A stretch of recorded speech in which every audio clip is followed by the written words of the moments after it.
el top 10 es lo peor de cada The Legend of Zelda.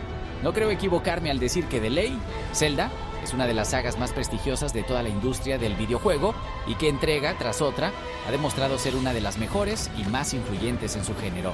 Pero como todo en esta vida, nada es perfecto y aunque a veces cueste verlo y cuesta admitirlo, en nuestra saga favorita también pueden haber errores que como fans que somos, debemos saber verlos desde el primero de todos hasta el más reciente.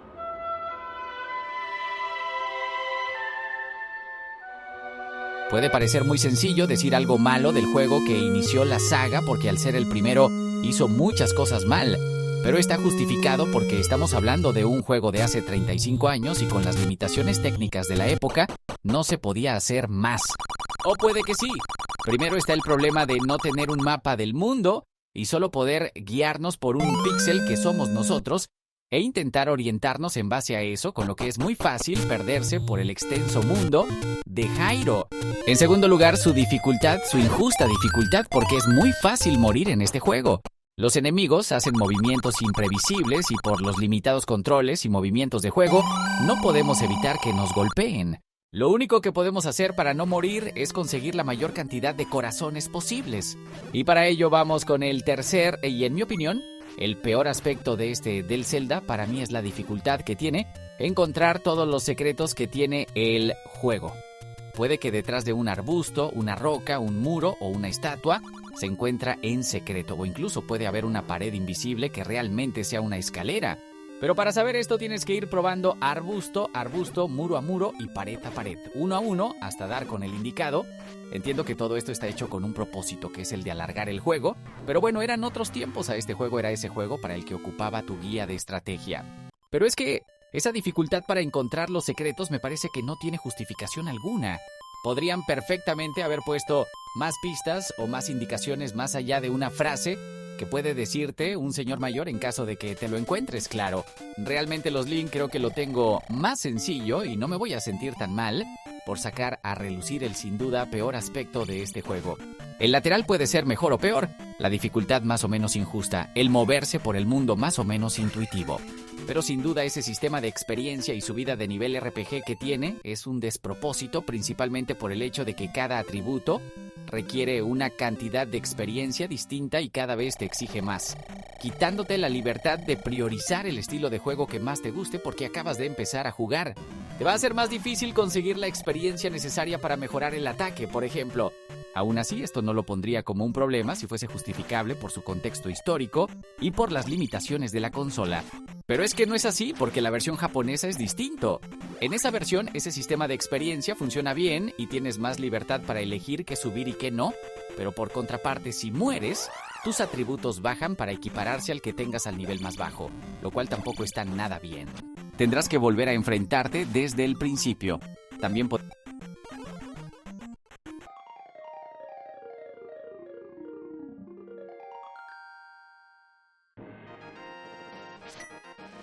podemos decir que la espada no siempre es del todo precisa, que el menú no es muy intuitivo. La asignación de ítems es pobre, considerando que en Super NES tenemos más botones, pero aún así, para su época fue lo más cercano a la perfección que se pudo crear. Intentar hacer un Zelda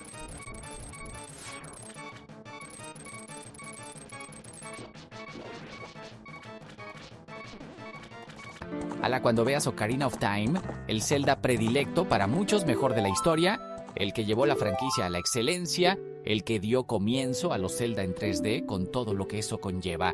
Igual que ocurrió con el primero de todos, para mí es obvio, no está en tubo que abrirse paso y crear una experiencia nunca antes vista sin nada, en lo que diferenciarse más allá del trabajo hecho en algún tubo de pasta, que tuvieron que intentar llevarlo de alguna forma a una nueva dimensión.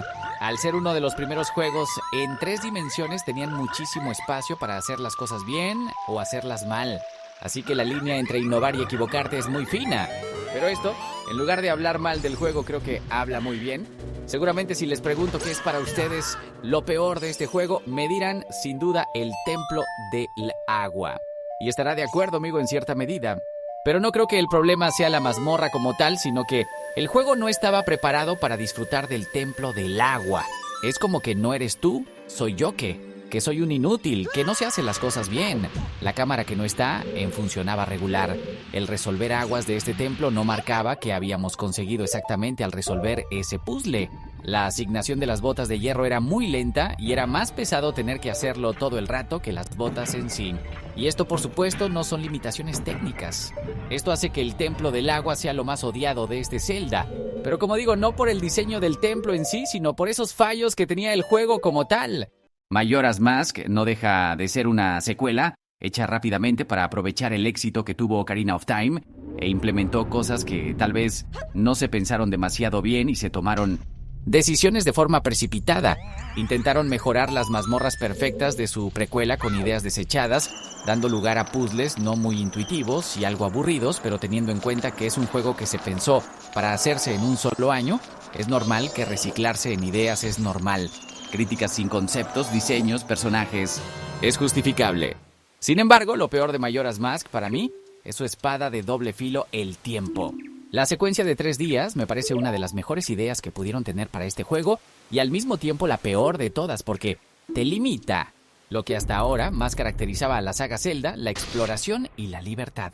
Por no hablar que al tener que repetir el ciclo de 3 días para poder hacer ciertas misiones tienes que repetir otras que ya habías hecho, como por ejemplo los jefes de las mazmorras, por ir con los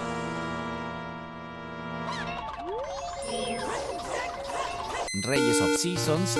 Si no fuese porque ambos tienen un problema en común, la conexión entre uno y otro. Es cierto que por separado son 2 juegos totalmente disfrutables y si lo te pasas uno está bien, pero para poder disfrutar de la experiencia completa tienes que pasarte los 2 juegos para así obtener ese final conectado que se podría considerar como el final verdadero del juego. Si tú no te pasas uno de los juegos, sientes que no has vivido la experiencia completa. Y esto actualmente se puede solucionar fácil porque puedes jugar perfectamente en emulador o en la consola virtual de Nintendo DS a un precio bastante reducido, pero en su día tienes que comprar ambos juegos para ese final verdadero con la de problemas que eso conlleva. Como no tener suficiente dinero que una edición esté disponible pero la otra está agotada, con lo cual no puedas jugarlo, haciendo imposible conseguir el final de la historia completa con Four Swords, que es el originalmente Advance, junto a un portal de paz. Lo tengo bastante sencillo y es que el problema es el enfoque y el concepto del juego como tal, ya que te obliga a jugar en multijugador, siendo 4 amigos, cada uno con su consola, su juego y el cable para conectarlos entre nosotros y la posibilidad de jugar uno solo. Todo mal aquí porque lo de tener el juego 4 veces y 4 consolas y 4 cables, bueno, lo puedo entender, pero ¿quién tiene otros 3 amigos para jugar? ¿3 amigos? ¿Estamos locos? En su día, el aspecto que más criticó la gente de Wind Waker fue sin duda su apartado artístico. La gente esperaba un Zelda con una estética realista y oscura, pero se encontraron con un juego con un aspecto mucho más infantil y familiar. Sin embargo, al final todos se dieron con un canto en los dientes cuando descubrieron tremendo juegazo. Es normal, supongo. Es como una especie de relación tóxica con tu ex pareja. Algunos de sus problemas son que el combate es un simple machacabotones, donde solo tienes que esperar a que el enemigo se levante para poder golpearle de nuevo, y son contadas las veces en las que tendrás que usar algún ataque especial. Y el juego, además, es muy sencillo en líneas generales.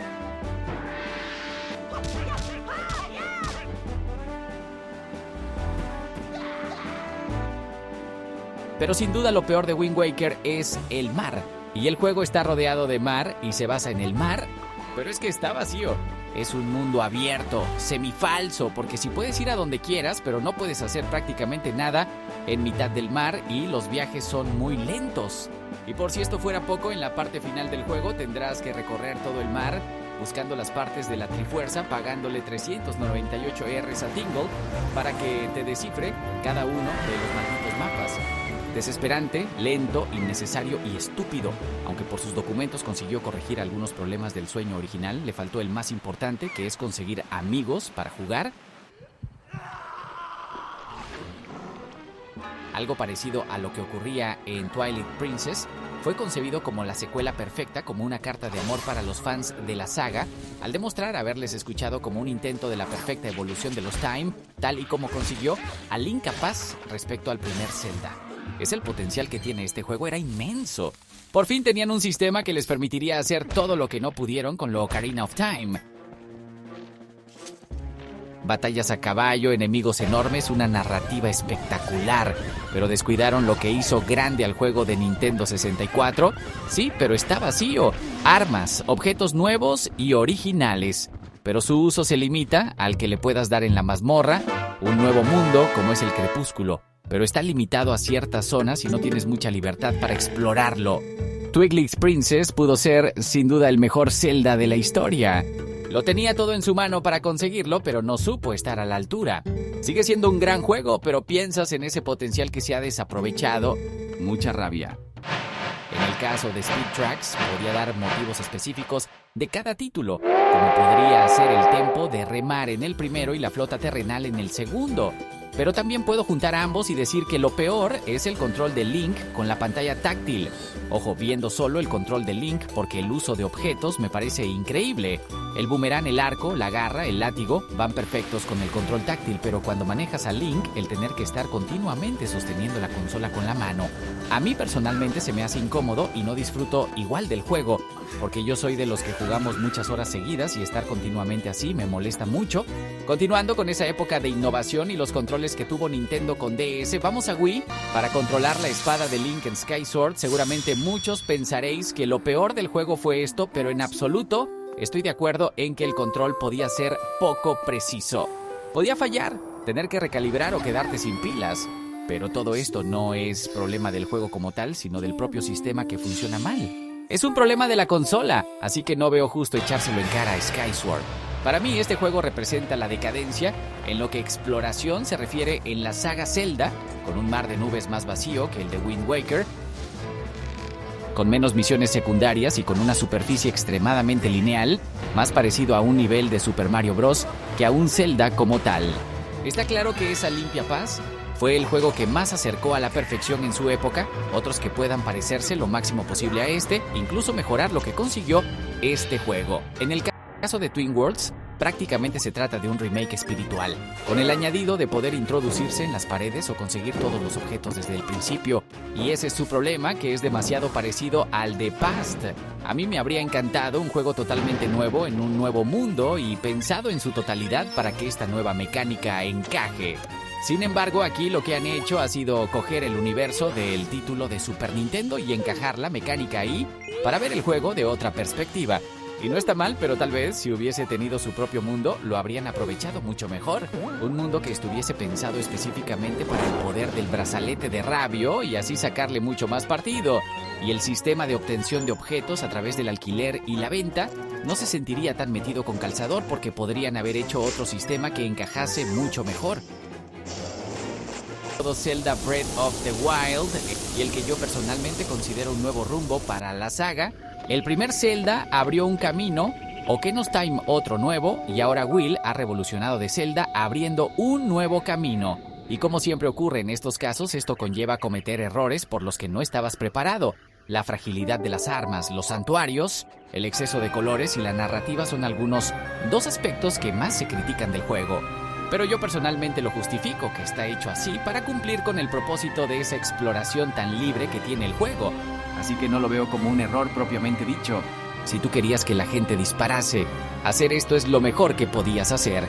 Pero hay un elemento que para mí no es justificable y es la ausencia total de carisma de las mazmorras, algo que siempre ha caracterizado a la saga y es una base, es la esencia de Zelda. Y si pierde por completo en Breath of the Wild, como las mazmorras se basan en conocer la mecánica principal de la mente divina y por el que giran todos los puzzles, haciendo que sea excesivamente repetitivo, y si te da por volver a completar el juego, lo que harás será ignorar a las iras de Ganon e ir directamente a por el jefe final. Conforme iba avanzando a la hora de sacar lo peor de cada uno de estos juegos, se me hacía cada vez más sencillo. Seguramente sea porque los jugadores cada vez somos más exigentes y porque cada vez hay menos límites técnicos que limiten el propio juego, y con lo cual es más criticable porque hay un abanico más amplio de posibilidades, de cosas que podría hacer bien y me parece genial. Nos vemos en el próximo video, que la Trifuerza os acompañe. Entonces, ¿y tú qué opinas? Déjanos un comentario. Les agradezco por llegar al final del video. Si les gustó el video, denle su poderoso like. Y no olviden en suscribirse al canal para ver más videos. Y sorry por hacer el comercial más grande, pero no se pierdan también los live streams que vamos a estar teniendo todas las semanas. Soy el Emu Gamer y nos vemos en el siguiente nivel. Por favor, salva